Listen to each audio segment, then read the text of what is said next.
Really looking forward to this session. Line managers are not mental health experts. Today we've got Dr. Jamie Phillips joining us. Jamie's bio is really impressive, and I encourage you to go and have a look at his both military and medical background.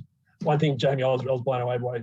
Medical degrees are hard to get at the best of times, but you didn't just do yours in English, you did it in French at the same time. So that to me just blows my mind. Congratulations on a fantastic career to date, and I'm really looking forward to the session. So over to you. Beautiful, thank you very much. Let me just share my screen. Just let me know when you can see that. We good? We're good now, thank you. Perfect, that's great. Thanks, Jim. So guys, I'm mindful of time. I've got the deaf speaker's position right before lunch, so I will do my best to keep it on time. If we don't have time for questions afterwards, I'll hang around or answer any particular questions. So yeah, I was asked to talk about line managers, not mental health experts. And I think it's a really pertinent thing. I speak as both a doctor, as a line manager, and as also as an executive, because I keep hearing this. We've got this mental health epidemic coming, and I think the statistics show certainly it's on its way, but is it really an epidemic? I don't know, and hopefully I'll challenge some of your preconceptions about that. I'm going to use the frame of COVID. Why? Because COVID in Australia has really brought this to the fore of managers' minds. It's brought to the fore of my mind as a clinician, but also as a manager. Has it made it worse? Possibly. Has it made us focus on it more? Definitely. So I'm going to hopefully give you 4 key insights over the next 10 to 15 minutes. I mean, the point one is you're not mental health experts, and nobody wants you to be. We want you to be humans. I want you to use evidence to shape your approach. Focus on what matters rather than what's new or what's fashionable. I want you to embrace chaos. It's the thing that all of us as managers find uncomfortable. But actually, if you embrace chaos, that's where the real impact happens for your people and for your business. And the final thing is be human and be kind. Real people in your businesses want real people to help them. And this is something that we never tell you as clinicians. Uncertainty is central to what we do. Our egos don't let us make you think that or our egos don't let you know that we don't always know what's going on. The best clinicians and the best patients embrace this uncertainty. They run on that journey together and they cope with it, because that's where wisdom comes from. And I learned this in my emergency department, deployed in Afghanistan, Iraq, and around the world.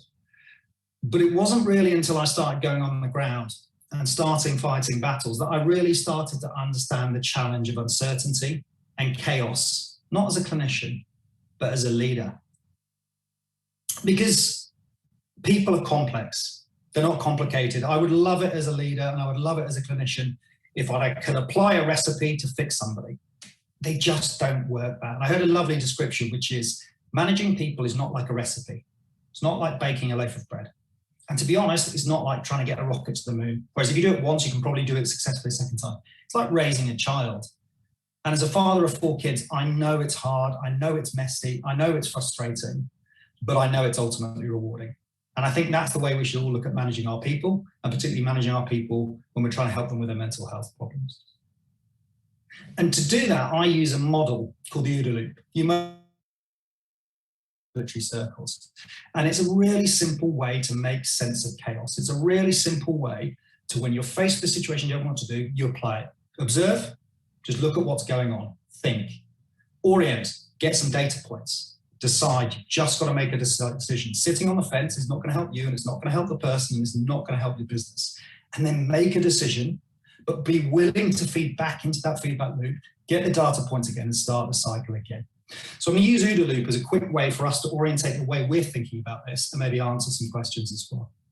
So this is our world 12 months ago, wasn't it? Terrified about COVID. No one really knew what was happening. Luckily, here in Australia, we were quite protected, but we could see it coming over the horizon around the world. And then somewhat inevitably, it came to our shores. And we currently see New South Wales and Victoria struggling with this second bump of COVID. But there's a third bump coming, and we can already see this coming from the UK, we can see it coming from the US, and we can see it coming from India. It's what people are calling the second pandemic. And it's the mental health problems that seem to be associated with societies, communities, and individuals and families dealing with COVID. So we've talked about the situation we're in. Let's orientate ourselves. Let's use some data points to see what's going on. Let's not listen to the media, let's look at evidence. And what I've done is I've looked over the water, I looked to the UK, who are slightly further ahead of us on this journey. And I found 3 fantastic studies that, for me as a manager, made my life much easier and maybe help understand what's going on. This first paper, a lovely longitudinal study, looking at nearly 20,000 adults, people over 16 in the UK, broadly representative of our Australian population. And actually what they found was that the majority of people during COVID showed no or minimal mental health impact. But 1 in 9 did, and 1 in 9 people had deteriorating or consistently poor mental health during the initial phases of COVID and during the lockdown. But they dug deeper. What they found was that, yeah, actually, do you know what? Well over a third reported they had very good mental health during COVID. Another third, just over, said, yeah, they had good mental health as well. About 12% had an initial dip at the beginning of COVID, but then it recovered back up to their baseline. But it was these latter two groups, group 4 and group 5, that should be of most interest to us. There was a 5% of the population showed an initial worsening and then persistently low mental health. There was a more concerning group, about 7%, who showed that they were initially stable at the beginning of COVID, but as things went on and the impact started to stack up for them, they showed a consistent and persistent decline in their mental health.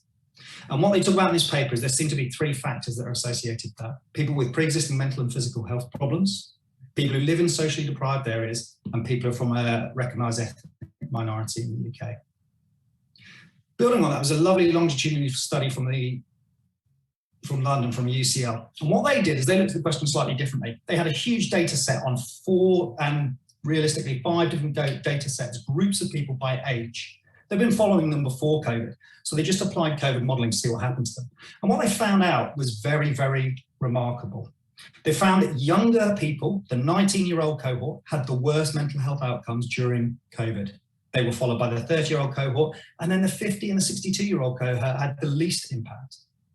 They found that females reported poorer mental health during the pandemic and particularly during lockdown, although that is broadly similar in terms of distribution to what we see in the rest of the population. They found that there were a higher proportion of 30-year-olds, not 19-year-olds, who reported marked psychological distress, and again, that was more common in females. And they noticed a higher level of psychological distress in people without a degree, although again, that modelling was very, very similar. So we're starting to build up a bit more of a picture about people who may be affected by COVID. And then finally, this recent article has just been released, and they've dug really deep into the data. They've looked at a community cross-section. So they've taken a community of people, very large data set, and cut it straight down the middle.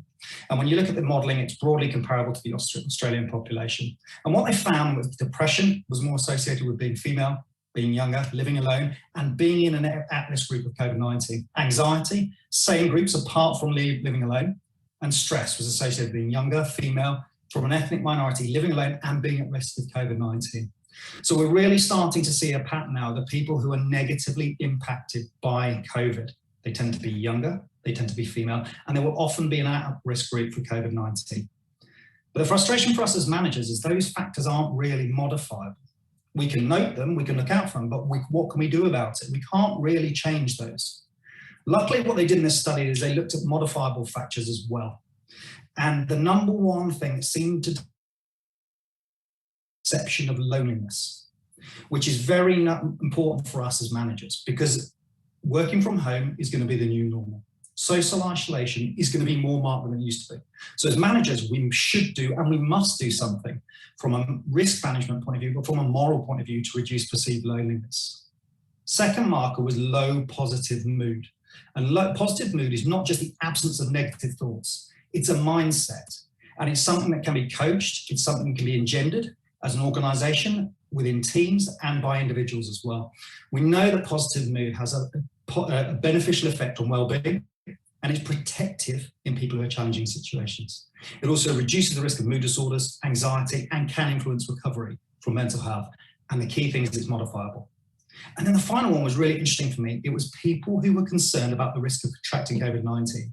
And actually, it was more marked in younger people, the people who are less likely to get COVID-19 and the people who are less likely to be impacted by the physical problems associated with COVID. So we were orientated. Now we've got to decide, we've got to make a decision. And this is a slide that shows data set for one of our members, one of our companies that we work with at Sonder. And we were working with them. They said, Jamie, do you think we've got a problem? So we looked at the data. The answer was yes, we have a problem. We compared data from August 2020 to August 2021. We can see there's been a massive increase in people seeking support from us at Sonder in the areas of wellbeing, mental health and medical, when really safety hasn't increased proportionally. So we were able to say to them, yep, you've definitely got a problem. What do you want to do about it? And instantly, they went to what I call within the circle of concern. They went to the circle of concern, the things that are bothering them most, which was, Jamie, how long is COVID going to go on? And I said, well, look, we can't influence that. That's not something we can influence how long it goes on. And certainly I use the phrase COVID as usual. This is going nowhere, and it's going nowhere fast. So we could spend hours worrying about what's going to happen, but we're not going to change that. So let's focus on the circle of influence, which are things that we can indirectly influence. And then really, really focus on the circle of control. What can I do? What can they do as a manager and as a leader and as a business? And that drives us perfectly into acting.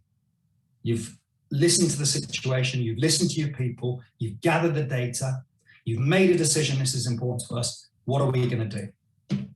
Well, there's several simple steps. The first thing is get yourself a navigator. Get somebody who understands your people, get somebody who understands the situation, and get them to stand alongside you as you lead on this journey. Occasionally, just like you do when I was in the Navy, we would bring a navigator on board. We'd bring a pilot on board our warship. And the captain, despite being responsible for his or her crew, would hand the wheel over to that pilot to get them through difficult waters that they didn't understand. They still retain responsibility for the ship, and they still retain responsibility for everybody within that ship, but they trusted somebody else to get them through the waters they didn't understand. This is what I advise leaders to do. If you're in an area that's out of your control or an area that's out of your influence, get yourself a navigator. Get them to stand alongside you, but don't let them be prescriptive. Let them work with you because you know your people. The second thing as a leader is make yourself accessible. We see too often people delegating the responsibility for mental health and wellbeing to other people. I don't encourage that. I encourage them to say, you're important to me. I'm bringing this navigator on to help me guide you, but I'm still here. I'm still looking for you. I'm still taking care of you. And by doing that, you just embrace the chaos and the uncertainty of their life. You're willing to get down into, and we use a metaphor called the swamp of uncertainty. You're willing to get down into the swamp of uncertainty of your people's lives, and you're comfortable there. And simply by doing that, it's hugely psychological protective for your people, but also for you as leaders. We ask you to lower the bar for help.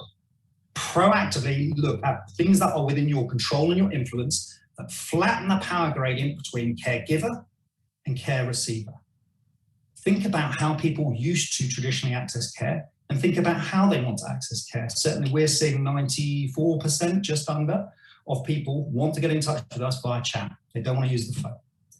Nearly half of people come in with multiple problems. It is not the problem they initially present with, it's the underlying problem. So it's about making it accessible, 24 hours a day, and making the care and support culturally appropriate, whether that's by language, by other markers, for example, LGBTQI+, or by immigrant status. As soon as you lower that bar for help, people will come and ask for help. Don't get distracted by factors you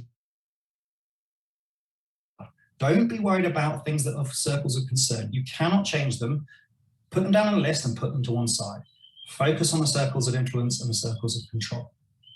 And get comfortable with the fact that you are not a mental health expert. Your people know that, and they don't care. They don't want you to be a psychologist. They don't want you to be a counselor. They just want you to be human, take time, be present, connect, and listen to them. And to be honest, what they want is they want you to be an expert in them and be an expert in their leaders. Because this is what it's about. I love this quote. I've used this throughout my medical practice. And broadly what it says is, look, life is messy. There's a swamp down in the low grounds, which is hard going. It's difficult to see where you're going. You can imagine the mangroves up in your face. You can't see where you're going. And it's hard work. But there's some easy high ground up here. And the high ground, the problems are straightforward, and you can use that recipe approach to fix them. But the bottom line is the stuff on the high ground doesn't really matter.